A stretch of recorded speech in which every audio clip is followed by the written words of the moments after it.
Entre todos, podemos entender las consecuencias del neoliberalismo, defender juntos los derechos adquiridos, luchar contra el apagón informativo de los grandes medios y buscar un país justo, inclusivo y soberano para nuestros hijos y generaciones siguientes. Entre todos, hagamos realidad líquida, el programa de Resistiendo con Aguante Almirante Brown. Un grupo heterogéneo de trabajadores, amas de casa, jubilados, militantes y profesionales de distintas áreas que, más allá de las redes sociales, interactúa cara a cara. Sumate, la realidad se te puede escurrir entre las manos, o pensarla y hacer algo. Si todos hacemos algo por el otro, el país en el que vivimos será mucho mejor.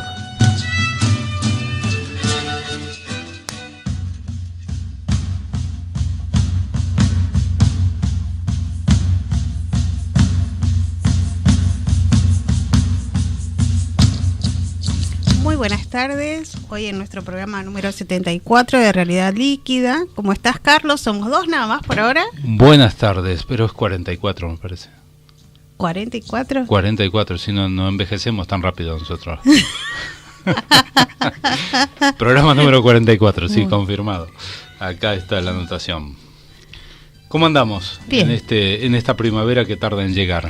Y todo parece que tarda en llegar. Sí, no hubo segundo semestre el año pasado. Este año parece que no va a haber primavera. O sea, son alteraciones que va teniendo este ecosistema. ¿Quién sabe por qué? ¿Será el calentamiento global? Sí, yo creo que nos estamos calentando más en relación a muchas cosas. Pero bueno, días muy movidos, días muy politizados en Argentina, en muchos lugares, con el reclamo que todos conocemos de dónde está Santiago Maldonado.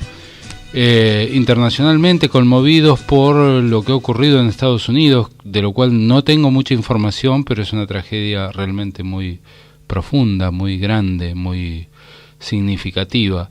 Y bueno, y los acontecimientos de España ayer, ¿no? Con este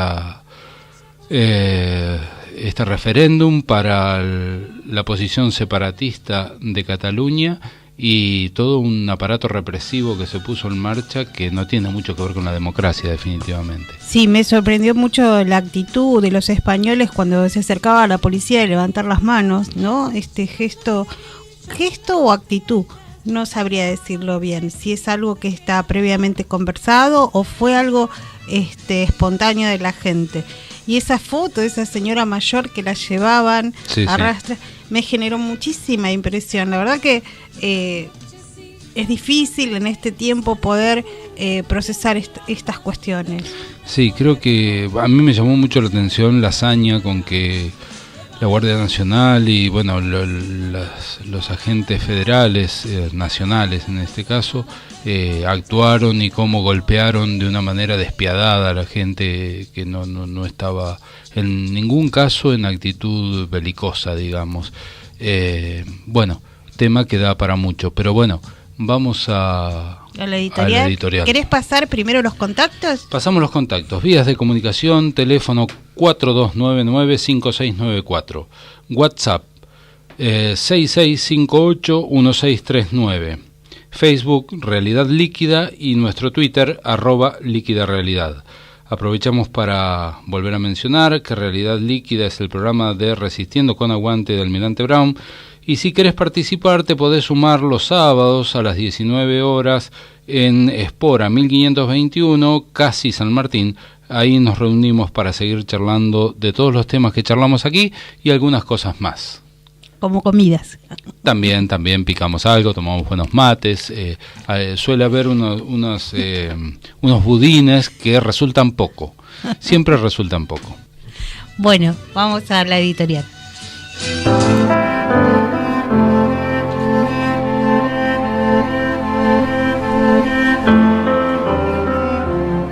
En medio de una campaña sin campaña oficial, donde todos los candidatos del oficialismo se escondieron, donde huelgan las propuestas y su estrategia es estrictamente dejada a una buena ingeniería comunicacional dirigida a la manipulación, en medio de ese vacío a la política es necesario hablar de una nueva política, pero de verdad, para no terminar preguntándonos, por ejemplo, quién gobierna en Jujuy.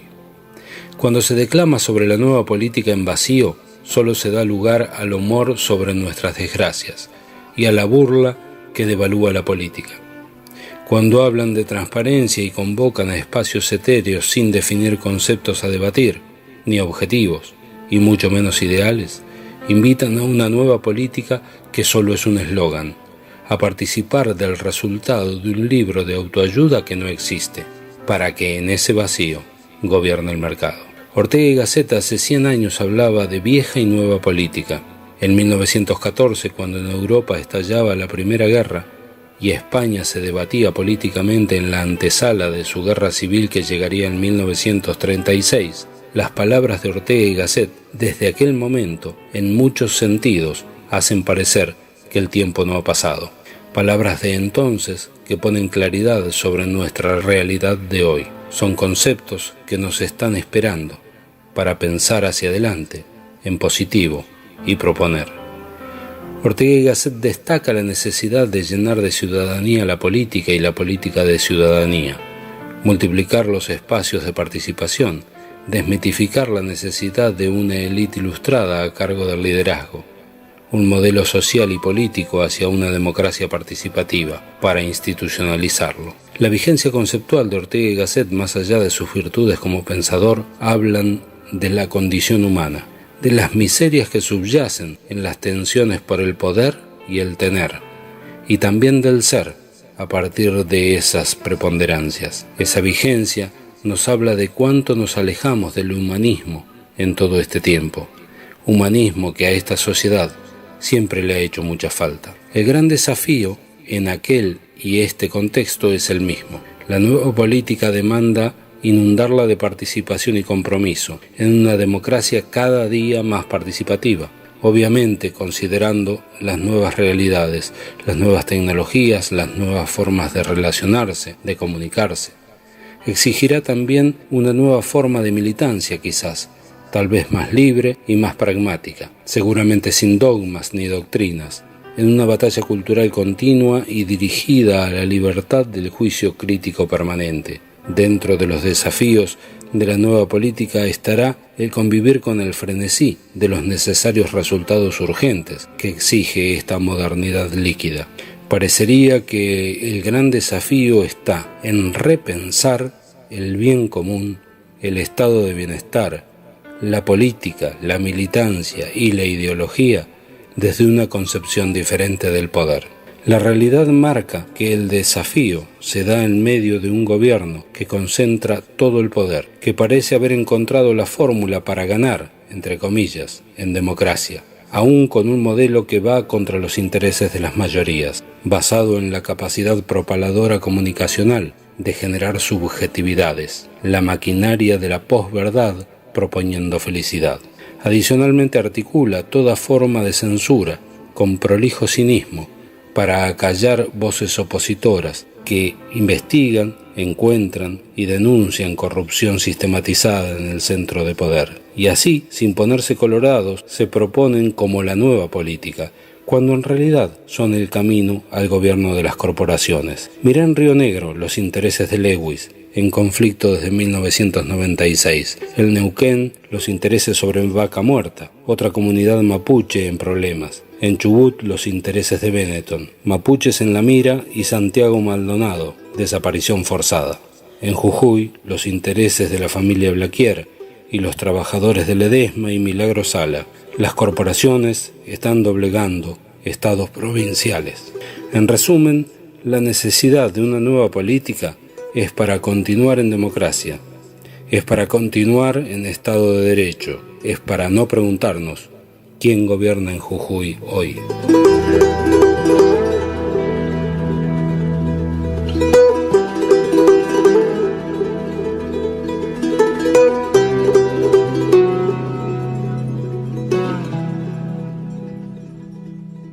Sí, a mí lo que me sigue, después de haberla escrito, la editorial, y de haber trabajado sobre estos temas, lo que más me llama la atención es lo que decía en uno de los párrafos centrales cuando hacía el comentario de que Ortega y Gasset hace 100 años hablaba de la nueva y la vieja política, de la necesidad de una nueva política.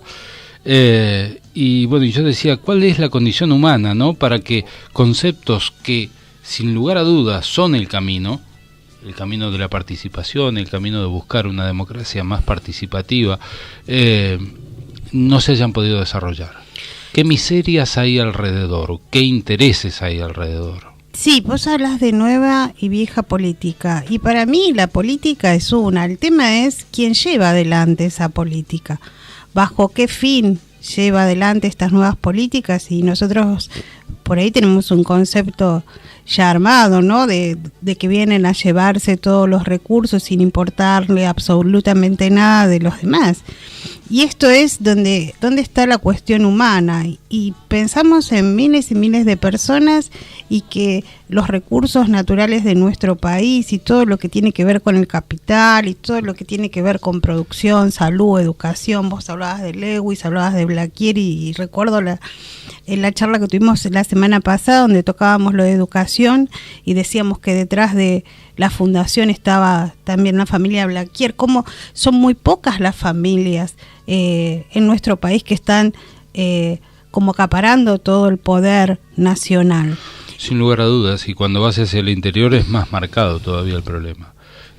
Así como ocurre en Jujuy, hay muchas provincias que son marcadas como por tipo feudos, digamos, ¿no? Donde hay familias patricias que conllevan no solamente la riqueza, sino también detentan el poder desde todo punto de vista. Y así es como también se va enmarcando este avance de las corporaciones sobre los gobiernos.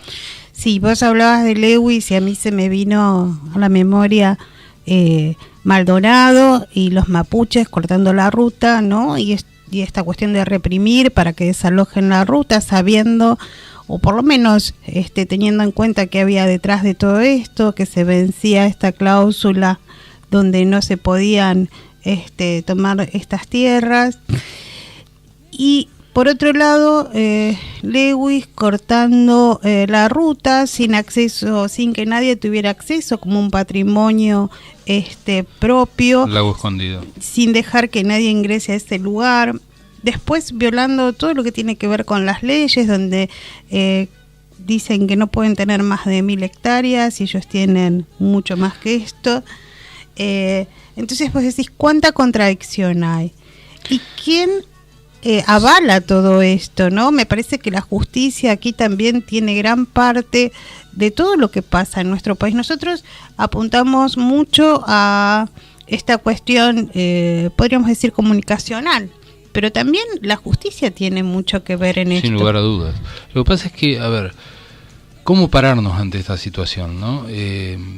Que necesitamos una nueva política, si bien la política es una, pero una nueva política en relación a cómo se ha venido desarrollando la política, y no solo en Argentina, sino en el mundo, durante muchos años. Me animaría a decir, si tomo este parámetro de Ortega y Gasset en el año 1914, un poquito más de 100, por lo menos, para hacer un raconto así de tiempos, ¿no? Pero bueno, todo marcha como a un mismo ritmo, porque por un lado se tiene que dar una educación que forma o nos formó con la condición de pensamiento necesario para ser funcional a una forma de implementar la política, y por otro lado un aparato comunicacional que también trabaja en el mismo sentido, una propuesta política desde el poder de turno que no ayuda a que la participación se abra. Yo comentaba el otro día en nuestra reunión del sábado lo que es la experiencia de democracia participativa en la ciudad de San Carlos de Bariloche, donde cuentan desde el punto de vista legislativo con presupuesto participativo, pero se vacía de tal manera la posibilidad de participar a discutir el presupuesto realmente, y se hace simplemente diciendo, bueno, del 100% que es el presupuesto del distrito de San Carlos de Bariloche, no sé, 50% es salarios, entonces sobre eso no se puede discutir. El 10% es salud, entonces sobre eso no se puede discutir. Y así van descartando las porciones del presupuesto para que a la gente, cuando les llega su hora de participar y de hacer el ejercicio donde podrían ejercer su autocrítica, resulta que le queda un porcentaje ínfimo sobre el que se puede hablar. Cuando esto carece de seriedad, la sociedad se retira de la discusión y así van ganando espacio los que detentan el poder. Y bueno, no conocemos, más allá de algunos ejemplos muy virtuosos, políticos pobres. Entonces, bueno, al fin de cuentas yo tengo que terminar relacionando las cosas porque mi forma de pensar me lleva a eso y no tengo escapatoria. La necesidad de esa nueva política lleva a que nosotros pudiéramos llegar a pensar, por ejemplo, desde dónde se debe dar la participación. Es muy difícil pensar en un esquema participativo cuando el gobierno está totalmente centralizado. Cuando uno tiene un gobierno nacional que prácticamente ejerce el poder desde una situación unitaria, desde un solo lugar, es muy difícil la participación porque no podemos participar todos contra la Casa Rosada. Sí, a mí me surge esta idea cuando vos hablas de participar y yo no solamente pienso en la educación, también pienso en el núcleo familiar, ¿no? La familia es la primera célula social. Y si nosotros, desde la familia, no nos podemos organizar, ¿cómo podemos pensar que nos vamos a poder organizar como sociedad? Hay una gran desorganización a nivel familiar, pero no porque la familia sea desorganizada, sino porque las vicisitudes o las vivencias que vamos atravesando hace que cada vez uno esté más atento a su trabajo, a su problemática de pareja, ¿no? Y dejemos de lado o no le demos la importancia que tiene la familia. A mí me gusta sostener esto de que todo es un proceso y que no hay una sola cuestión que determine algo, sino que las determinan varias. Es mucho más complejo, claro. Entonces, si nosotros podemos, hacer otro tipo de lectura y no quedarnos como que todo es desde afuera y hacer esta autocrítica que también tiene que ver con factores internos de nuestro sistema como familia. O sea, yo siempre he visto la familia como un sistema y dentro de ese sistema hay elementos. Cuando uno de esos elementos deja de funcionar, el sistema es deficitario. Ahora, nosotros hace mucho tiempo que quizás no teníamos participación política y esto también nos hace un poco débiles en el tema, porque para nosotros poder hacer este programa o reunirnos, buscamos información, leemos, le dedicamos tiempo y yo no sé si la gente tiene tanto tiempo y a la vez tanto interés en algo que le compete a sí mismo. Yo creo que tiene mucho que ver con el interés, porque si a mí me preguntás cuánto tiempo le dedico a esto, sí, es cierto, le dedico tiempo, pero le doy prioridad al tema. Le doy prioridad a tratar de ser lo que yo siento, o ser un ciudadano responsable, digamos. Y cuando voto, cuando opino, cuando participo, tener una base lo más sólido posible, digamos, para poder hacerlo bien. Es cierto, muy cierto, que no todas las culpas se pueden poner afuera. No se deben poner afuera y nos tenemos que hacer cargo de la parte que nos corresponde. Como sociedad, como familia, como individuos, tenemos que encontrar cómo vencerle el brazo al individualismo. Si encontramos cómo vencerle el brazo al individualismo y nos proponemos a participar en un club, a participar en una ONG que se dedique a, no sé, hacemos café literario, bueno, aplaudo porque son formas de la cultura que van abriendo la cabeza, que van integrando a las personas. Hay muchas formas de participar. Ahora, por el otro lado también, desde el poder, yo decía, con un poder unitario es muy difícil participar porque es imposible reunirse con ese uno que ejerce el poder. Eso tiene que llevar a un nivel de delegación del poder a las estructuras provinciales, y de las estructuras provinciales a las estructuras distritales o municipales. Cuando llegamos al nivel municipal, ahí sí tenemos posibilidad de participar, pero es algo que el poder tiene que proponer, que la democracia tiene que proponer, y nosotros como ciudadanos y ellos como mandatarios, empleados nuestros, ejerciendo el poder en todos esos niveles, tendrían que ponerse a tono para poder dar la batalla desde todos los ángulos y poder acceder a esta nueva política que ellos declaman. Los que están en la política declaman por una nueva política, pero solo declaman. De estos elementos prácticos que ellos deberían poner en marcha primero para que la participación sea viable, yo no veo mucha voluntad de hacerlo realmente. No, me parece que no hay. O sea, no hay esta cuestión de participación. Nosotros desde el 2015, ¿no? Desde que se perdió el balotaje, que venimos participando activamente, y en un momento hubo mucha gente militando. Después esto se fue desvaneciendo por cuestiones, algunas personales, otras por cuestiones de la vida, y no hemos tenido ningún tipo de acercamiento. Y pero, nosotros hemos pedido hablar con el intendente de qué manera podíamos colaborar, ayudar. Hoy, si bien estamos un poquito más cercanos en el lugar donde nos reunimos, pero así todo es como que no hay esta voluntad de abrir el espacio, ¿sí? Y de poder interactuar abiertamente. Me parece que es una carencia que debe estar en todos lados, pero justamente por esto, porque se cierran y tienen el poder. Es una forma de administrar el poder. Si yo no abro y no discuto y no abro al debate ni siquiera discusión, debate en primera instancia, no pongo en juego ningún espacio donde se pueda disputar algo de ese bendito poder, que en el fondo está en los votos de la gente. Y lo que se hace es obtener el poder del voto de la gente para después cerrar las puertas y hacer discusiones en mesas chicas, ¿no?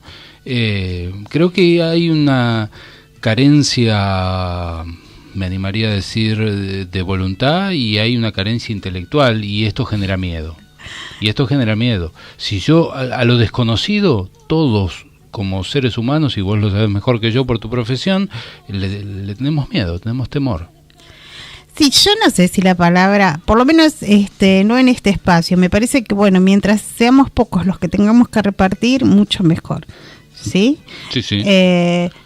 Después el miedo lo dejaría para un segundo plano, porque hay dos tipos de miedo. Es el miedo aquel que uno tiene lógico, que nos permite de alguna manera prever o prevenir algo que nos puede llegar a suceder, y después el otro miedo, que es el miedo patológico, el miedo a tenerle algo de lo cual no tendría sentido tenerle miedo, ¿no? Pero que no condice con la relación de pensarlo, ¿no? O sea, sí, yo no creo que sea patológico en este caso. Yo creo que es el temor a lo desconocido, en cuanto a, por ejemplo, en el trabajo, si a cualquier trabajador le proponen cambiar de tarea, lo primero que siente es que le cambian su situación de confort, su situación en el espacio conocido, en el espacio que ha aprendido a manejarse. Entonces, y eso genera temor. Eso es una forma del temor. Y creo que a las personas en cualquier lugar de la política les pasa lo mismo. Cuando le decís, mirá, tu contexto tiene que cambiar porque hay que abrir la participación. Y bueno, no sé cuántos se sienten cómodos con esa idea. Y no es nuevo, no es nuevo, porque yo no milito. A partir del 2015 he militado en muchas instancias y en distintos lugares, y en todas partes pasa lo mismo.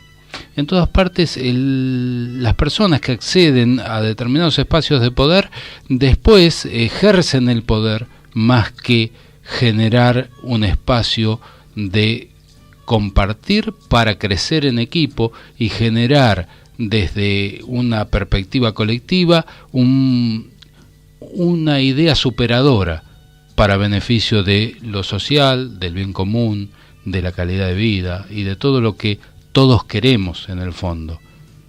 Sí, porque vos le preguntas a cualquiera y cualquiera te dice que quiere estar mejor, que quiere tener un... Y que además un ejercen mejor el poder pasar. o gobiernan para esto, pero bueno, siempre, si uno suma cabezas y les da un horizonte, trata de mantener una lógica de razonamiento, el resultado de esa suma de cabezas va a ser superior a las individualidades. Sin lugar a dudas, esto está comprobado, está demostrado de mil maneras, y creo que este es el camino que hay que recorrer, porque también esto daría la posibilidad de, dado un compromiso social y con una participación amplia, no es necesario que las políticas de Estado se establezcan desde el poder y por ley.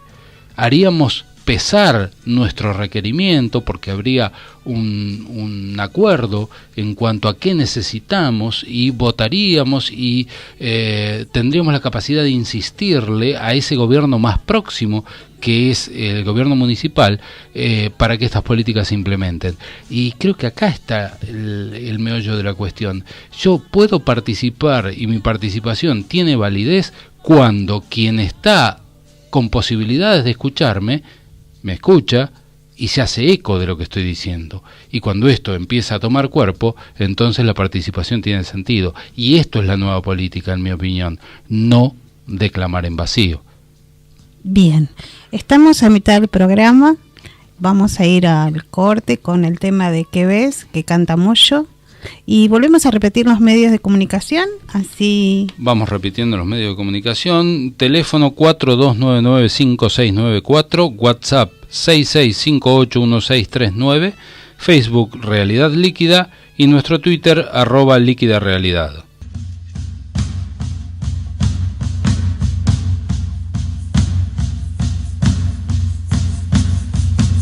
Bueno, tenemos en la mesa a Marcelo, bienvenido.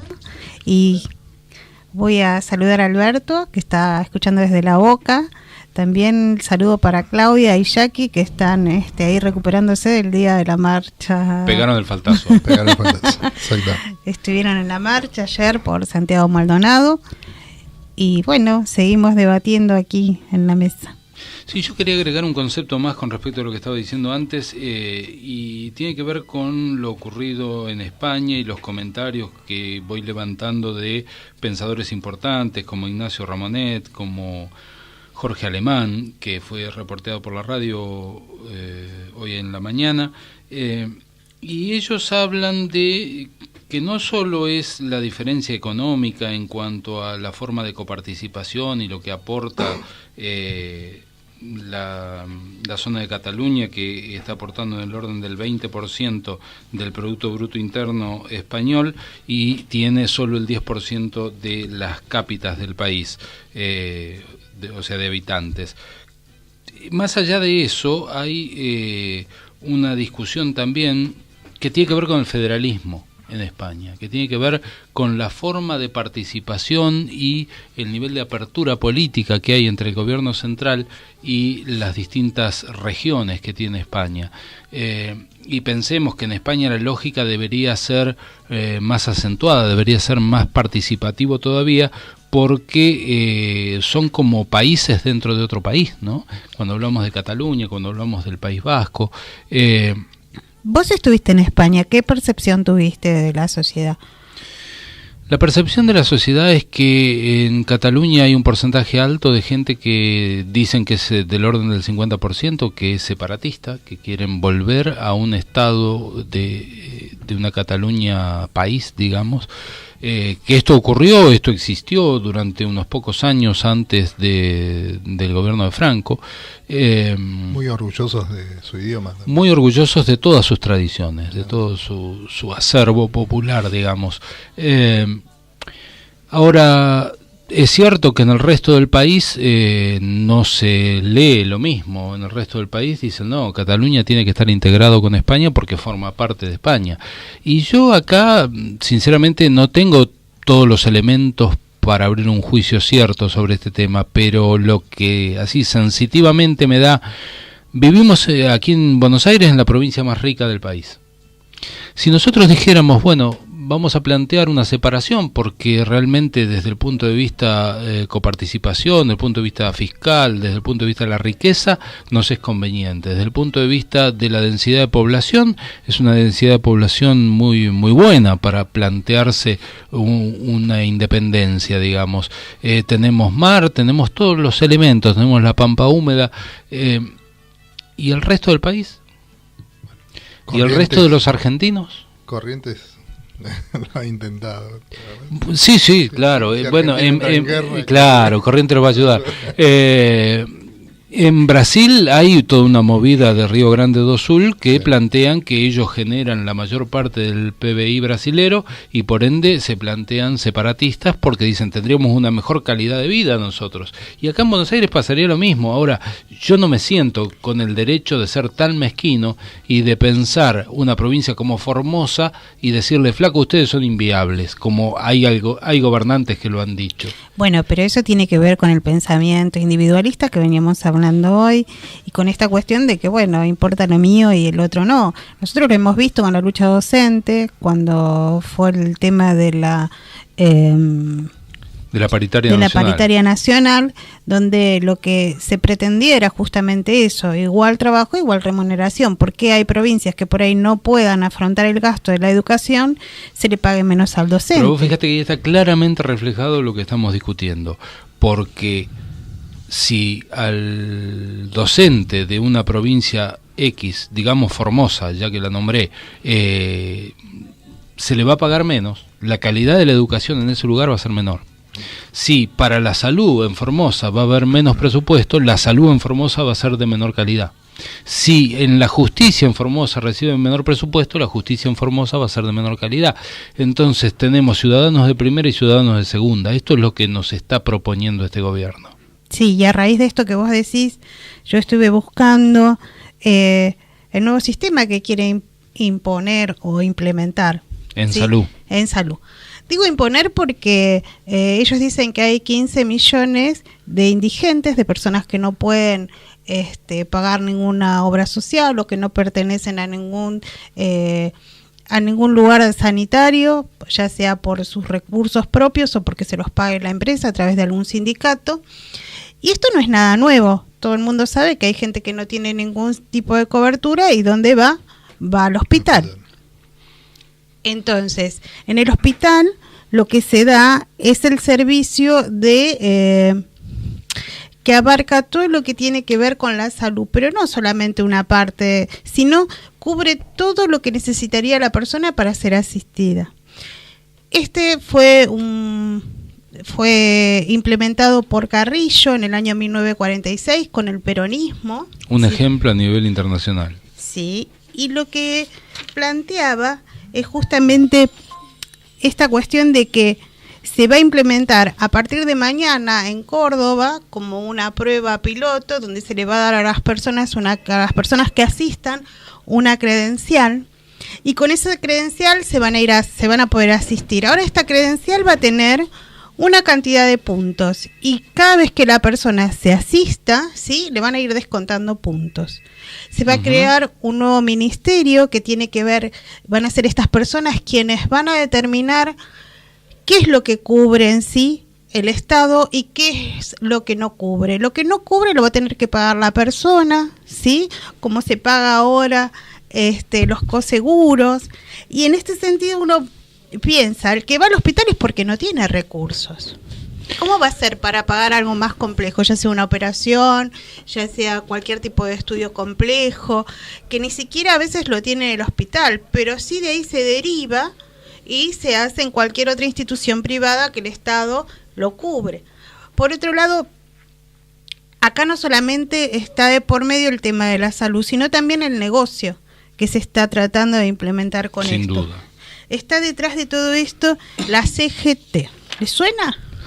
Me suena, últimamente no mucho, o sea, la CGT me suena como un título, pero hace mucho que están muy callados.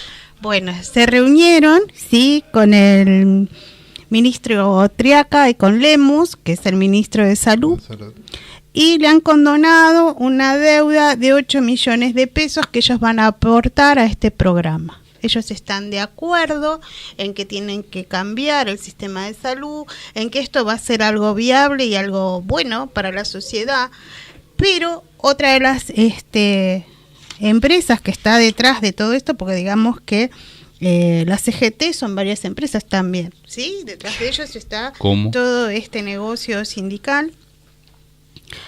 Está OSDE, está Swiss Medical, donde se harían todos este tipo de estudios complejos, se pasarían directamente a estas obras sociales. Sí, habría que ver quién los va a poder pagar, ¿no? O sea, se van a pagar en parte con fondos del Estado, pero va a haber un momento donde se van a agotar esos recursos y vamos a ver quién se queda sin cobertura. Vos dijiste una gran verdad al principio, dijiste muchas verdades, pero gracias. Me parece que lo superlativo fue lo de nos quieren imponer. Y realmente nos quieren imponer, porque esto no estuvo en la plataforma de gobierno de Cambiemos. No.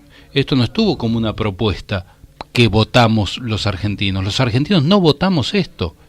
Entonces, cuando la democracia no es participativa, también da espacio para que cualquiera haga, una vez que llegó al poder, lo que quiere con el resto, digamos. Claro, pero este recorte te lo venden como la modernización de la salud. Sí, claro, vamos a juzgar por los resultados. Lamentablemente, cuando podamos juzgar por los resultados son vidas humanas, es calidad de vida de la gente. Exactamente. Lo que tenemos que entender como sociedad es que tenemos que aprender a leer esto antes de que nos ocurra, porque cuando nos ocurre es mi hermano, es mi viejo, es mi hijo, soy yo mismo, sí. O soy yo. Entonces tenemos que aprender, tenemos que agilizar un poquito la cabeza y no creer todo lo que dicen y ponerle juicio crítico, ¿no? Vos comentabas algo sobre una nota que traías. Yo quiero agregar algo más. Ya hay un deterioro de la salud en función al plan, creo que era Medicar, o el programa, bueno, no me acuerdo el nombre, pero donde se suministraba la medicación al 71% de las personas que accedían o iban al hospital. Y hoy solamente accede un 43% de esa población a la medicación. Hay un recorte en lo que tiene que ver con la medicación, hay un recorte en lo que tiene que ver con la asistencia, porque no tienen la cantidad de profesionales que tendría que tener. Y el Vademecum de PAMI se achicó y los precios se han multiplicado en 300%, con suerte, en los últimos 2 años, y no ha sido más. Y este formato legal de PAMI nuevo que tanto confuso. Bueno, ahí se creó una fundación con el mismo formato de PAMI, con el mismo objeto social, y dicen que es para administrar un hospital en Mar del Plata. Ahora, ¿por qué tiene alcance nacional si lo que se quiere implementar es solo la administración de un hospital en Mar del Plata? Bueno, ya tendríamos que ir entendiendo que esto va a tener alcance nacional, que es una forma de sacar del contexto de la administración del Estado los recursos. El Estado, yo he trabajado en el Estado también, tengo unos cuantos años, he trabajado en muchas partes ya. Y sí, estaba sacando la cuenta que hoy hace 39 años que aporto, ¿sí? Pero bueno, más allá de eso, he trabajado en el Estado y sé que del Estado uno no puede sacar ni un centavo que no esté debidamente justificado.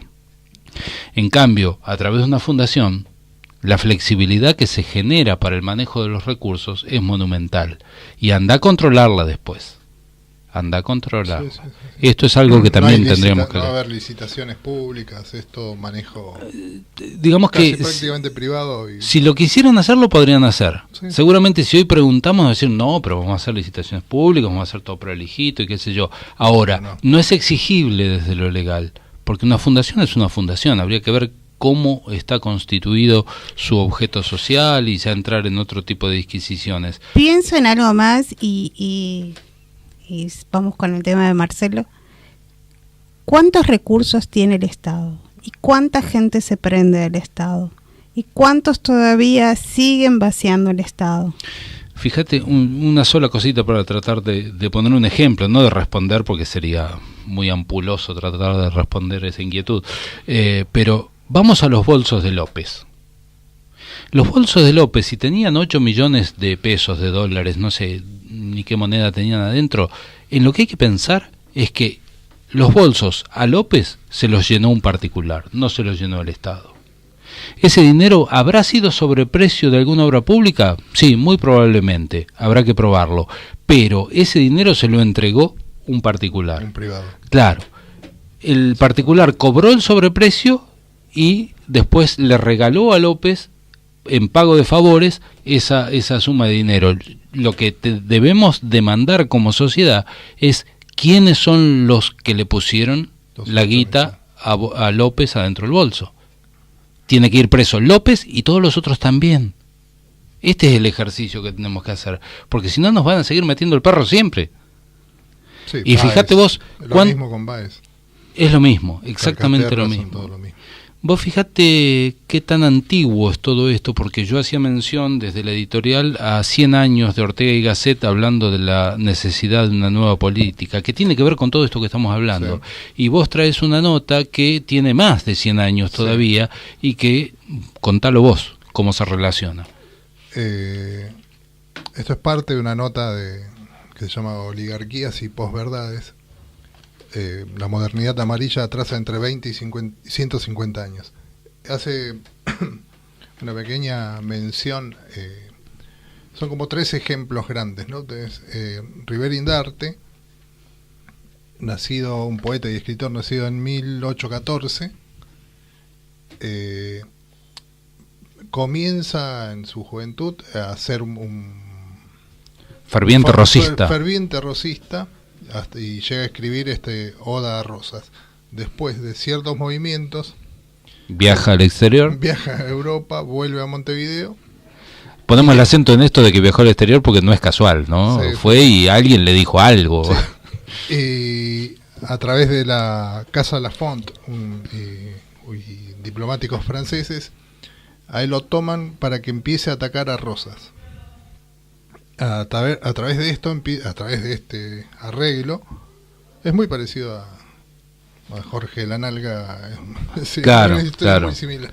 Cualquier parecido con la realidad actual es cierto. Sí, comienza a atacar y él consigue como una suerte de contrato de que es a través que por cada muerto que le endigue a Rosas, él cobra un penique. Llega a juntar 480 peniques, que son 2 libras, creo que de su momento. Luego intenta endilgarle 22.560 muertos, pero la Casa Lafont se los rebota. Se declaró en default. Sí, después él genera un trabajo que se llama Es acción santa matar a Rosas, y acusa a Rosas de malversación de fondos públicos, defraudación fiscal, de tener numerosas amantes, de desentenderse de su esposa durante su agonía, de insultar a su madre y, entre otras lindezas, sostener relaciones incestuosas con su hija Manuela. Todos hechos de gobierno. Todos hechos de gobierno. Exceptuando lo del incesto, estos mismos actos son... Este tipo de acusación llega a través del diario Crítica a Hipólito Yrigoyen. Es exactamente lo mismo. Yrigoyen después fue desalojado mediante un golpe con apoyo. Es es increíblemente parecido a la actualidad, ¿no? Planeado por grandes propietarios rurales y multinacionales petroleras, protagonizado por cadetes del colegio militar y celebrado por miles de simpatizantes debidamente adoctrinados por los más media de ese momento. Y después, que es algo ya mucho más conocido, el ataque a Perón desde Nación. Y yo hay cosas que me enteré relativamente hace poco, que lo acusaban, entre comillas, a Perón de ser amante del boxeador Archie Moore, un afroamericano gigante. Mira vos las formas. De tener una cámara muy extraña de rayos X que fotografiaba desnuda a Gina Lollobrigida. Esas son notas exactas de Nación. Y de estar, a su vez, en tiempo con Evita, estar con Josephine Baker, otra una actriz de nivel internacional. Que, llevando un poco esto, que no a lo de ahora no varía demasiado, que es cómo llegamos desde esto, a través de como una gran empresa toma un sector del país y se dibuja todo, se transforma para que la gente apoye a la empresa. Factores comunes muchos, ¿no? Y ataque a los mapuches o a cualquier comunidad originaria. Es como... Es muy duro de entender, pero es muy fuerte a la vez. Pero vos fíjate, factores comunes mucho, porque creo que esto es lo que ayuda a entender. Tenemos 4 gobiernos en la historia de la Argentina que han sido realmente progresistas. El primero fue Rosas, el segundo fue Irigoyen, el tercero fue Perón y el cuarto fue el gobierno el gobierno K, como dicen ahora, que dejó una pesadísima herencia. A los 4 gobiernos se los atacó desde los mismos flancos, se usaron los mismos elementos, y siempre fueron al servicio de los mismos intereses, y siempre los resultados fueron iguales. Terminó estallando el país y la sociedad reclamando el volver de alguna manera a un estado de bienestar que les permita vivir con dignidad. Y hoy estamos en la antesala de repetir crisis. Lo mismo. Estamos camino a una gran crisis nuevamente. Decíamos al principio, ¿quién gobierna Jujuy hoy? Así cerraba la editorial, y tiene que ver con esto de la preponderancia de de las corporaciones por encima de los gobiernos. Argentina hoy también. Claro. Ya hoy contabilizamos en la editorial, si uno va al cierre, son 4 provincias que están cooptadas, como en disputa, digamos, de su poder con respecto del gobierno. Bueno, nos sacan del aire. Bueno, nos estamos yendo. Un nuevo programa, los esperamos el lunes a las 19 horas en lo que es Realidad Líquida, el programa de Resistiendo con Aguante Almirante Brown oficial.